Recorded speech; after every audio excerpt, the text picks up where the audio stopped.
चलते जाओ, रास्ता खोल दे रास्ता, चलते जाए पीछे तेज स्पीड से।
सल्लल्लाहु तआला अला रसूल खल्क़िही मुहम्मद व अला आलिहि व अस्हाबिही।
सामने हो जाओ, मैं सामने क्यों हो जाओ, पार जगह नहीं मैं सर थोड़ी सी थोड़ा ज्यादा मुंह ऐसे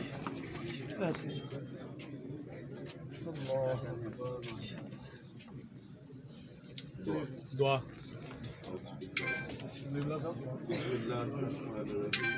अल्हम्दुलिल्लाहि रब्बिल आलमीन अर्रहमानिर रहीम मालिकि यौमिद्दीन इय्याका नअबुदु व इय्याका नस्तईन इहदिनस सिरातल मुस्तकीम सिरातल लज़ीना अनअमता अलैहिम गैरिल मग़ज़ूबि अलैहिम वलद्दॉलीन बिस्मिल्लाहिर रहमानिर रहीम अल्लाहुम्मा सल्लि अला मुहम्मद व अला आलि मुहम्मद कमा सल्लैता अला इब्राहीम व अला आलि इब्राहीम इन्नका हम पे एहसान किया है। अल्लाह ताला एहलियान समानी उनके लिए दुआएं करते हैं, अल्लाह उनको सलामत रखे और ता क़यामत रखे और उनको इस कावज का जो एहलियान समानी के लिए सहूलत मुहैया की है, अल्लाह ताला उन्हें अजर देता रहे। अल्लाह उनके दर्जात को बुलंद करे और उनको अल्लाह ताला दुनिया में तरक्कियाँ और खुशियाँ नसीब फरमाए। तमाम जस्टिस साहिबान जो चीफ जस्टिस साहिबान जो तशरीफ़ लाए हैं, उन सब का भी हम शुक्रिया अदा करते हैं। वमा अलैना इल्लल बलाग।